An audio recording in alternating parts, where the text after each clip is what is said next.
한국 축구 잘해? 저를 되게 우습게 보는 것 같은 느낌 있잖아요. 제가 되게 중요하다고 생각하는 건 위닝 멘탈리티거든요. 그러니까 어떤 조직이든 패배감이 들면 안 된다라고 생각해요. 진짜 어차피 이거 유럽에서 안 되면 우리는 의미가 없다. 딱 가서 1년 해보고 망하면 돌아와서 깔끔하게 접자. 해외에 살아본 적도 없는 한국인 10명이 짐 싸서 독일로 이주를 하게 됐습니다. 네, 안녕하세요. 저는 비프로 강현욱이라고 합니다. 저희는 AI 기반으로 동영상과 데이터를 통해서 팀의 승리와 선수들의 성장을 돕는 서비스를 만들어 나가고 있고요. 제일 유명하게는 이제 세리에의 AC 밀란, 프리미어리 같은 경우에는 웨스트햄, 와포드, 크리스탈 팰리스 13개의 국가에 1350개 정도 팀이 저희 서비스를 잘 사용을 하고 있고요. 지금 레알 마드리드랑 저희가 이제 계약 논의를 또 하고 있고, 레알 마드리드 수석 분석관이 비프로가 미래다라고 이야기를 했어요. 그럴 수밖에 없는 게 다른 산업과 마찬가지로 스포츠 산업에서 디지털 트랜스포메이션이 가속화되고 있고, 이제 2020년, 2021년 스포츠계가 힘든 시기를 겪었음에도 불구하고 저희는 매출이 계속 2배씩 올랐습니다. 성장세로만 보면 저희가 1등인 것 같고요. 현재 82명의 구성원들이 서울과 런던을 중심으로 총 9개의 오피스에서 협업을 하면서 서비스를 만들어 나가고 있습니다.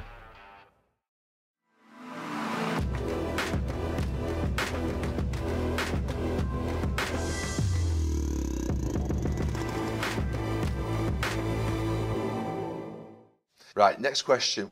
Who's the most underrated player that you managed? Ji-sung Park. If I had played Ji-sung Park against Messi, I think we'd have beaten him.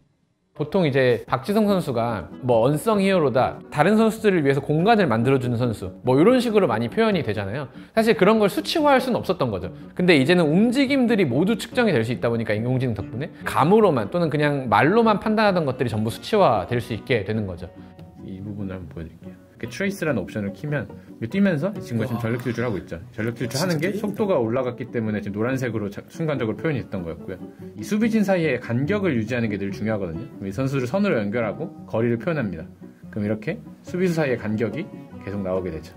결국 스포츠는 동영상이다. 왜냐면 데이터라는 게 그냥 패스 성공률 80%, 슈팅 10번 했다라는 게 종이 위에 숫자로 있으면 아무 의미가 없거든요. 그 패스 안에는 되게 다양한 상황에서의 패스도 들어가 있는 거고, 결국은 그런 장면들 하나하나를 영상을 보면서 확인을 해야 되는데, 기존에 이제 하던 방식들은 전부 다 수동이었습니다. 그래서 영상도 사람들이 직접 찍고 코치들이나 분석관들이 일일이 영상을 다 잘라서 개별 선수들한테 다 나눠주던가 아니면 이제 데이터 부분은 생략을 많이 하기도 했고요. 이제 요게 이제 제일 재밌는 기능인데, 우리 팀 윙백들이 요 지역에서 패스 많이 받나? 라고 딱 선택하면 지금 이 지역에서 패스 받은 그 장면들이 나오는 거고, 이 스피나졸라가 윙백이거든요. 8번을 그냥 누르면 바로 영상이 나와요. 이거 오버래핑이죠? 여기서 이 장면을 그냥 바로 저장하면 돼요. 아니면 여기 메시지 기능이 있어서 이걸 제가 그냥 스피나졸라한테 바로 보내는 거예요. 너 이거 잘했다.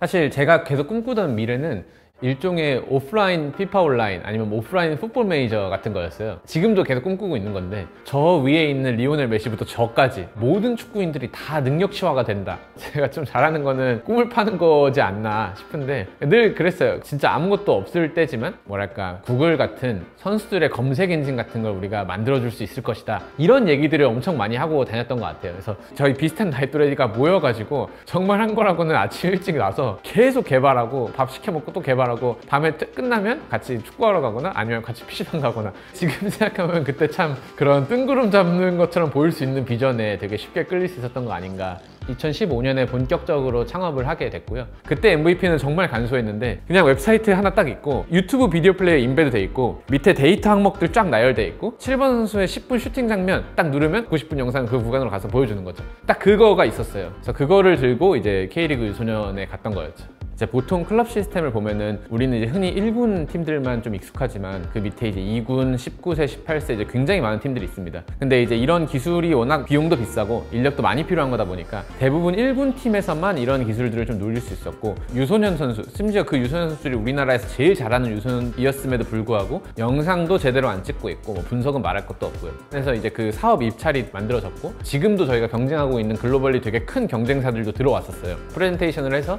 이기고 선정이 됐는데, 처음 이제 출시하고 한 코치 스태프분이 약간 쌍욕을 하셨어요. 그러니까 좋은 의미로.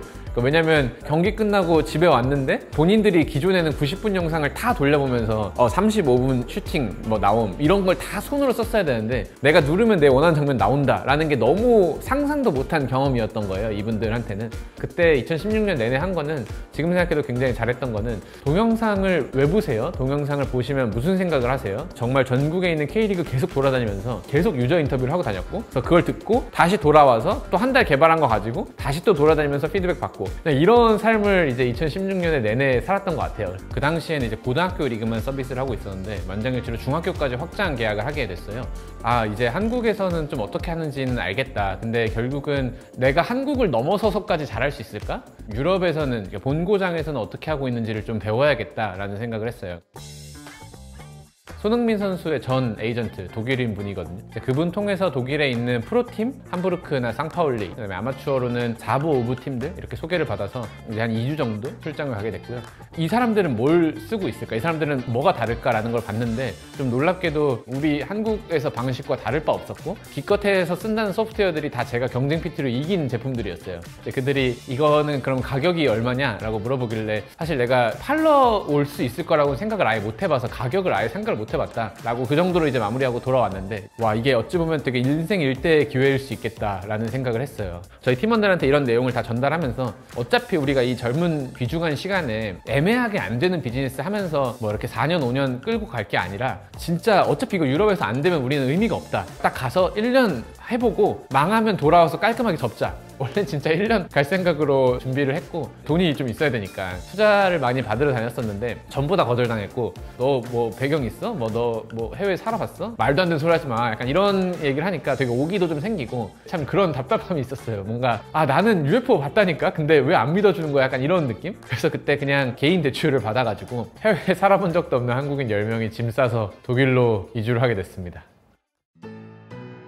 역시나 사람 일이라는 게 전혀 예상하지 못했던 문제들이 너무 많았습니다. 하다못해 처음 가자마자 가장 컸던 문제는 독일이 집 구하는 게 굉장히 어려워요. 집 공고가 나오면 진짜 한 30명씩 몰리고 집 주인이 모든 세입자들을 면접 보는 형태거든요. 그러니까 원래 그런 데 갈 때 제일 중요한 게 이 전까지 월세를 잘 냈느냐 이런 레코드가 중요한데 저희는 그런 것도 없고 독일어도 못하고, 한 분은 또 결혼해서 와이프분이랑 같이 오신 분이 또 계셔가지고 그래서 집을 못 구한 상태로 에어비앤비에서 진짜 오래 살았던 것 같아요. 뭔가 난 지금 뭐 하고 있는 건가, 여기서 거의 사업에 집중할 수 없는 환경이었어요. 이 살아남는 것만 생각해야 되는 상황이었습니다. 제가 그때까지만 해도 이 B2B 엔터프라이즈 세일즈라는 거의 생태계를 잘 몰랐던 것 같아요. 제품이 짱이다, 제품만 좋으면 다 할 수 있다 라고 생각했는데, 메인스트림에 들어가려고 하니까 좀 간과했던 문제들이 좀 많이 있었습니다. 유럽인들이 보는 아시아는 개인정보 뭐 중요하게 생각 안 하는 나라들, 그런 중요한 영상들 쌓아놓으면 이거 유출되는 거 아니야? 또는 얘네 스타트업이고 경제적으로 이렇게 안정적인 애들도 아닌 것 같은데 갑자기 망해버리면 이거 다 날아가는 거 아니야? 이런 걱정들이 있는데 그 사람들한테 대고 아니요, 우리 제품 좋아요, 계속 이 얘기만 하다 보니까 전혀 이 질문에 대해서는 답변이 되지 않았던 거다. 이제 시간을 갖고 계속 증명하는 게 절대적으로 필요할 수밖에 없었는데, 그런 신뢰 관계가 쌓이는 데까지 한 2년에서 3년 정도 걸린 것 같아요.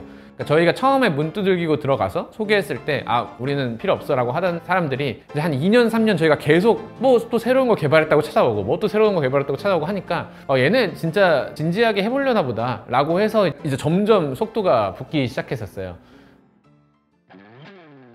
제가 되게 중요하다고 생각하는 건 위닝 멘탈리티거든요. 그러니까 어떤 조직이든 패배감이 들면 안 된다라고 생각해요. 그래서 저희가 계속 했던 거는 굉장히 작은 거라도 조금씩 우리가 앞으로 나아가는 게 있으면 적극적으로 셀레브레이션을 하려고 했어요. 물론 이게 외형적인 지표로는 되게 지지부진해 보일 수 있어요. 하지만 계속 그 와중에 하나씩 이런 순간들이 있고, 이런 것까지 우리가 해내네? 이게 되네? 그러니까 저희끼리 이게 되네? 라는 말을 되게 많이 해요. 카메라 시스템을 그때부터 개발하기 시작한 건데, 한국에 있을 땐 저희가 촬영해주는 프리랜서 분들 네트워크도 굉장히 컸고 또 촬영에 대한 걱정이 좀 적었거든요. 독일은 아무것도 없다 보니까 고객들 경기를 저희가 직접 찍었어요. 이거를 우리가 문제를 풀지 못하면 우리 비즈니스가 더 클 수가 없다, 아무리 우리 소프트웨어가 좋아도 이 문제를 못 풀면 안 된다라는 생각이 되게 많이 들었고, 그래서 처음 아이디어는 한 180도 카메라 같은 걸 달아놓으면 괜찮지 않을까라고 생각을 했는데, 180도 카메라는 왜곡이 너무 심해서 이거를 그대로 보기는 좀 힘들어 보이더라고요. 그래서 그때 드는 생각이 여러 개 카메라를 설치를 해서 이 카메라가 각각의 영역을 촬영을 한 다음에 이거를 하나로 쭉 붙여서 파노라믹 영상을 만들어내면 일단은 우리가 전체 경기장을 커버할 수 있다. 저희랑 친한 구단에 카메라 시스템 설치해 놓고 이제 계속 그걸 개발했던 거였습니다. 저희가 서비스를 하기 전에는 이런 자동화 카메라 시스템만 잘하는 회사가 있고요. 여기서 나오는 영상을 가지고 데이터만 뽑아내는 걸 잘하는 회사가 있고, 이게 원래 사실 독립적인 회사가 있어야 될 정도로 완전 다른 영역이었어요. 그럼 그때 내렸어야 되는 결정은 우리 이거는 못하는 영역이니까 이건 빼고 가자가 됐어야 되는데, 고객 관점에서는 이게 다른 제품이 아닌 거예요. 하나의 고객이 다 필요한 거다 보니까 결국은 이거를 다 풀긴 풀어야겠다. 진짜 올인원이 말도 안 되는 거고요. 이게 말도 안 되기 때문에 저희가 시장에서 굉장히 큰 차별화를 갖고 다른 경쟁사를 이길 수 있었던 거죠. 특히 유명한 팀들로 갈수록 그런 분위기였어요. 유명한 팀들은 이미 나름대로 이제 각각 잘한다라고 하는 회사들을 모아서 자기들만의 워크플로우를 이미 세팅해 놓은 상태여서 저희 같은 니즈가 많이 없었어요. 예를 들면 뭐 AC밀란도 저희가 유소년을 먼저 들어간 거거든요. 근데 AC밀란 유소년들이 너 내가 쓰고 있는 게 있는데 너무 좋아 라는 거를 1군에 계속 얘기한 거예요. 뭔데? 뭐가 그렇게 대단하다는 건데? 라고 해서 1군에 트라이얼을 줘봤는데 뭐야, 유스가 우리보다 더 좋은 거 쓰고 있었는데 돈은 더 적게 내네? 혼나는 거죠, 그 담당자들이. 갑자기 니네 어디서 툭 튀어나온 거야? 이런 걸 다 가지고 이런 반응인 것 같아요. 그들이 몰랐던 거죠. 저희가 옆에 밑에서 열심히 수면 아래서 헤엄치고 있었던 거를 그들은 몰랐던 거고, 제가 생각하는 이상적인 모습은 축구뿐만 아니라 모든 스포츠에서 정말 모든 사람들이 그냥 자기 영상 갖는 게 당연한 시대예요. 1970년대, 80년대에는 축구하는 프로 선수들의 전유물이었고, 아마추어들은 그냥 뭐 아무 신발이나 신고 축구하는 거였거든요. 근데 지금은 아마추어들도 축구 선수들 같은 신발을 사서 신잖아요. 저는 영상도 그렇게 될 거라고 생각해요. 그게 되려면 일단 영상을 촬영하는 코스트가 굉장히 저렴해져야 돼요. 결국 AI가 세상을 어떻게 바꿔 나갈 것이냐의 관점은 접근성이 어려웠던 서비스들을 AI가 코스트를 많이 낮춰주면서 보편화할 수 있다. 그럼 무슨 일이 생기지? 생각해보면 리오넬 메시가 아르헨티나 어떤 동네에서 뛸 때부터 영상 촬영하는 게 너무 당연한 거고, 지금까지는 정보에서 소외되었던 선수들, 내가 실력이 있음에도 주목받지 못한 선수들이 주목받을 수 있게 되고, 또 정말 포텐이 높은 선수들이 더 잘 관리될 수 있고, 저는 이 기술이 바꾸어 나가는 미래는 그런 방향이라고 생각하거든요. 그게 되기 위해서 이제 또 가야 될 길들이 많이 남아 있는 거죠. I watched the Tottenham versus Watford game last Sunday.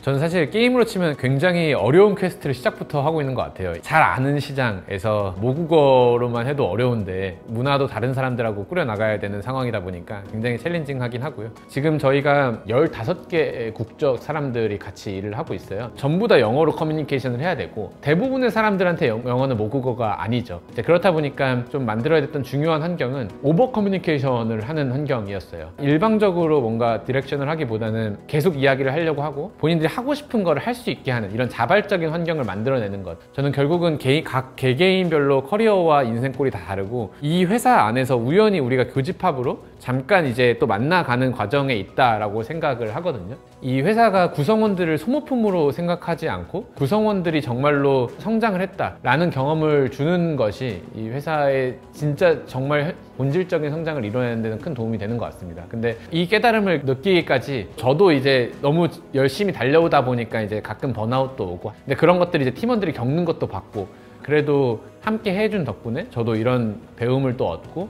노력을 하게 되는 계기가 되어서 지금까지 함께 해온 구성원들한테 너무 감사하고요. 한 번은 저한테 뭐 포브스 30 under 30 뭐 이런 오퍼가 왔었어요. 그때 제가 거절을 한 게, 이 성과는 우리가 팀으로서 이뤄낸 성과지 나 개인이 스포트라이트를 받고 싶지 않다라고 해서 거절한 적도 있었어요. 그래서 그만큼 사실 정말 미친 도전이잖아요. 이 미친 도전을, 그 과정 하나하나를 다 기억을 해보면 제가 뭔가를 잘해서 한 건 거의 없었거든요. 그러니까 이게 꼭 비프로라는 팀이 잘한 거다라고 좀 비춰줄 수 있으면 좋겠습니다.